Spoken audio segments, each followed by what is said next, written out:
بسم اللہ الرحمن الرحیم۔ السلام علیکم ناظرین، پروگرام نقطے پہ نقطہ کے ساتھ لیاقت مغل حاضر خدمت ہے۔ ناظرین، قوموں کی ترقی و تنزلی، خوشحالی و بدحالی، نشیب و فراز، نیک نامی و بدنامی، کامیابی و کامرانی اور فتح و شکست میں تعلیم کا کردار ہمیشہ سے مسلمہ رہا ہے، حتیٰ کہ صحت کے شعبہ میں بھی تندرستی و بیماری بھی پڑھنے لکھنے سے منسوب ہوتی ہے۔ ہماری پاکستانی قوم بالخصوص قیام پاکستان سے لے کر آج تک کہ ہمارے حکمرانوں کی پہلی ترجیح تعلیم نہ رہی تھی، نہ ہے اور شاید مستقبل میں بھی نہ ہو۔ عوام کی زندگیوں کے فیصلے کرنے والے یہ لوگ، یہ عوامی منتخب نمائندے کبھی بھی نہیں چاہتے کہ عوام، ان کے حلقہ انتخاب کے لوگ پڑھ لکھ جائیں، اپنے بارے میں اچھا سوچنے سمجھنے کی صلاحیتوں سے مالا مال ہو جائیں، کیونکہ انہیں خوف ہے کہ ان کے ڈیرے ویران ہو جائیں گے، ان کی سننے والا کوئی نہیں ہوگا۔ اس لیے انہوں نے کبھی بھی نہیں چاہا کہ اپنے اپنے حلقوں میں اسکولز، کالج، یونیورسٹیز قائم کریں۔ ان کو تو اس بات کی بھی توفیق نہیں ہوتی کہ کبھی کسی اسکول، کالج میں جا کر ان کے مسائل اور حالات کو دیکھ اور سن سکیں، ان کے مسائل کے حل تو دور کی بات ہے۔ اسی طرح کیوڑ پکا میں واقع گورنمنٹ ماڈل ہائی اسکول، جو کہ 1885 میں قائم ہوا تھا، وہ دوسرا واحد سکول تھا جو کہ لاہور اور ملتان کے درمیان ساہیوال کے بعد آتا تھا۔ اسی طرح 1976 میں سید ناصر رضوی نے انٹر کالج یہاں پر قائم کیا اور آج وہ کالج گورنمنٹ ایسوسیٹ کالج کے نام سے جانا جاتا ہے، لیکن اس کے مسائل میں روز بروز اضافہ ہوتا جا رہا ہے۔ بالخصوص سٹاف کی جو کمی ہے وہ بہت زیادہ مسائل پیدا کر رہی ہے، ٹیچرز کے لیے بھی اور طالب علموں کے لیے بھی۔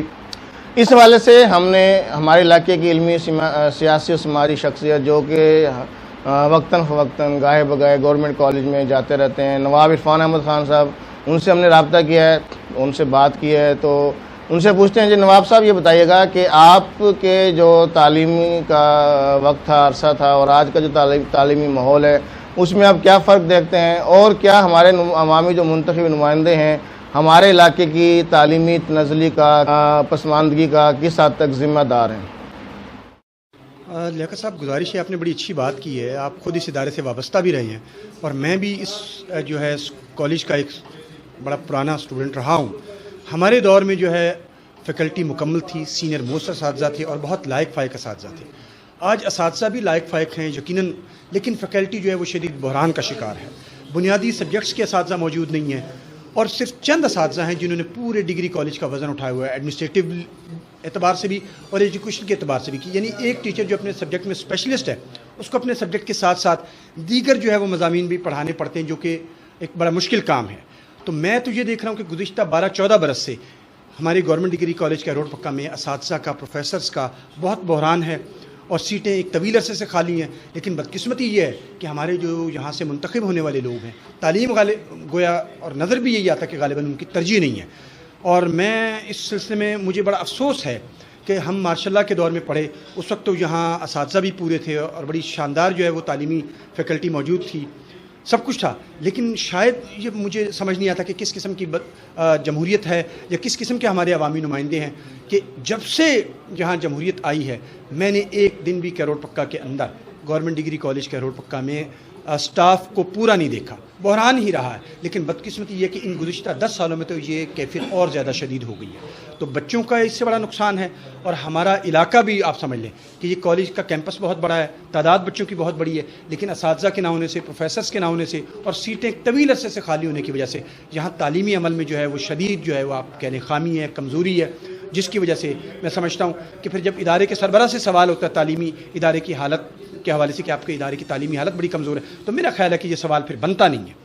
یہ سوال یا تو ذمہ داران سے بنتا ہے جو یہاں پوسٹنگ کر سکتے ہیں، ٹرانسفر پوسٹنگ کر سکتے ہیں، یا یہ سوال عوامی نمائندوں سے بنتا ہے کہ جن کی کوششوں سے یہاں پر جو ہے خالی سیٹیں پوری کی جا سکتی ہیں۔ لیکن بدقسمتی یہ ہے کہ جو ارباب اختیار جن کے ہاتھ میں یہ قوت موجود ہے ٹرانسفر پوسٹنگ کی، ان کے پاس اور شاید مسائل ہیں وہ بھی یہاں نہیں بھیجتے، اور جو عوامی نمائندے ہیں جن کو یہ ریپرزینٹ کرنا چاہیے، جن کی یہ ذمہ داری ہے عوام کے مسئلوں کو حل کرنا، ان کی بھی اس طرف کوئی توجہ نہیں ہے۔ تو شاید تعلیم کا ترجیح نہ ہونا یہ بھی ہماری جو ایک بنیادی خامی ہے، اور میں سمجھتا ہوں کہ اس مسئلے کو حل ہونا چاہیے اور اس کی زیادہ بڑی ذمہ داری ہمارے عوامی نمائندوں پر ہے۔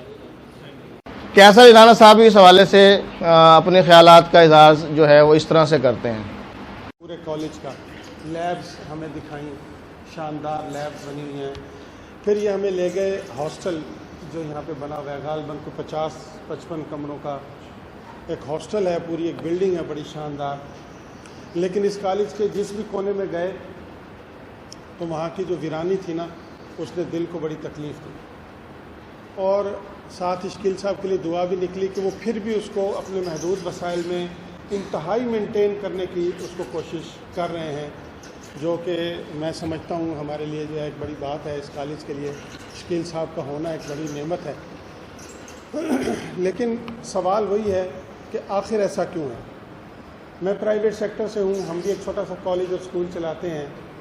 اس کے علاوہ بھی شہر بھر کے گلی محلوں میں چھوٹے چھوٹے کالجز ہیں جہاں لوگ جو ہے بالکل 2-2 4-4 کمروں کے کالجز ہیں، اور وہاں پہ عام غریب بچہ بھاری فیسیں ادا کر کے تنگ و تاریک کمروں کے اندر، اور شاید ویسی فیکلٹی بھی اویلیبل نہ ہو سکے جو کہ گورنمنٹ سیکٹر میں اویلیبل ہو سکتی ہے، ان سے پڑھنے پہ مجبور ہے.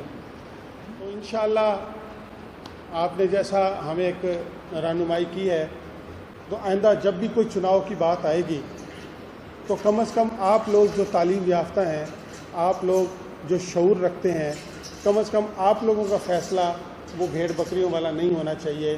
آپ لوگوں نے ضرور ان لوگوں کا انتخاب کرنا ہے جن کی پہلی ترجیح جو ہے وہ ایجوکیشن ہو، تاکہ میرے شہر کے ادارے جو ہیں وہ ان میں ایک دفعہ پھر وہی رونق ہو. جبکہ اس حوالے سے جب ہم نے پروفیسر شکیل احمد خان صاحب جو کہ پرنسپل ہیں گورنمنٹ ایسوسیٹ کالج کے، ان سے رابطہ کیا تو اس حوالے سے انہوں نے سٹاف کی جو کمی ہے اور جو مسائل ہیں بتایا. تو جی ان سے جانتے ہیں. جی شکیل صاحب بتائیے گا کہ کیا الرحمن الرحیم. گورنمنٹ بوائز کیرول پکا ایسوسیٹ کالج جو ہے یہ ڈسٹرکٹ کا ایک بہت بڑا کالج ہے. ضلع لودھرا میں سب سے زیادہ تعداد ہمارے اس کالج میں ہے. لیکن جیسے آپ نے ابھی سوال کیا کہ ہمارے ہاں جو پوسٹیں ہیں اس میں سینکشن اور ویکینٹ کی کیا پوزیشن ہے، وہ بہت ہی انتہائی تشویشناک صورتحال ہے. ہمارے ہاں جو ٹیچنگ فیکلٹی ہے اس میں 24 سیٹیں سینکشنڈ ہیں ہمارے پاس، جس میں صرف 9 پوسٹوں پہ لوگ کام کر رہے ہیں. 16 سیٹیں ہمارے ہاں خالی پڑی ہوئی ہیں. اسی طرح سے جو ہماری نان گسٹڈ اور ایڈمن کی جو سیٹیں ہیں اس میں 33 سیٹیں ہمارے پاس جو ہیں وہ سینکشن ہیں، جس میں صرف 16 سیٹوں پر لوگ کام کر رہے ہیں اور 17 سیٹیں خالی پڑی ہوئی ہیں. تو یہ دونوں طرف یعنی کہ جو ہمارا ٹیچنگ جو عملہ ہے، جو سٹاف ہے اس میں بھی، اور جو نان گسٹڈ ہمارا سٹاف ہے، ایڈمنسٹریشن کا سٹاف ہے، اس میں بھی کمی کے باعث یہاں پہ انتظامی حوالے سے بہت سارے مسائل کا ہمیں سامنا ہے. بالخصوص جو طلبہ کی ایجوکیشن ہے وہ بہت زیادہ متاثر ہوتی ہے. طلبہ کے ہمارے لیکچرز جو ہیں، اچھا اس کا ایک نقصان یہ ہے کہ ہمارے دیگر اساتذہ پہ برڈن زیادہ آ جاتا ہے. ہمارے بہت سارے اساتذہ کو ایکسٹرا کام کرنا پڑتا ہے، جس کی وجہ سے پرفارمنس پر بھی فرق پڑتا ہے. طلبہ کو اس طرح کا پھر وہ ماحول اور معیار نہیں مل پاتا، ڈسپلن کے مسائل پیدا ہوتے ہیں.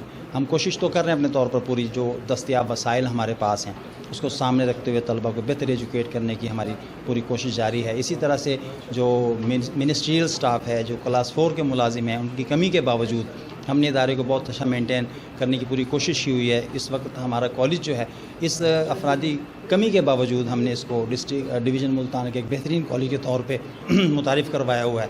اگر ہمارے سٹاف کی کمی دونوں سائڈ پر، ٹیچنگ سائڈ پر بھی اور منسٹریل سٹاف ہمارا اگر مکمل ہو جائے تو ہم یقینی طور پہ کہہ سکتے ہیں کہ اس ادارے کو ہم ڈویژن ملتان کا ہر لحاظ سے ایک بہترین ادارہ بنا سکتے ہیں، اگر ہمیں اساتذہ کی کمی پوری کر دی جائے، دیگر سٹاف ہمیں پرووائڈ کر دیا جائے.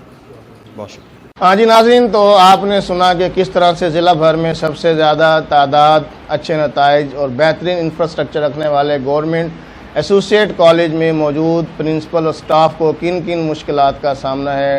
ٹیچنگ سٹاف، فیکلٹی اور منسٹریل سٹاف کی شدید کمی سے تعلیمی نظام متاثر ہو رہا ہے. طالب علموں کی پڑھائی بھی انتہائی متاثر ہو رہی ہے.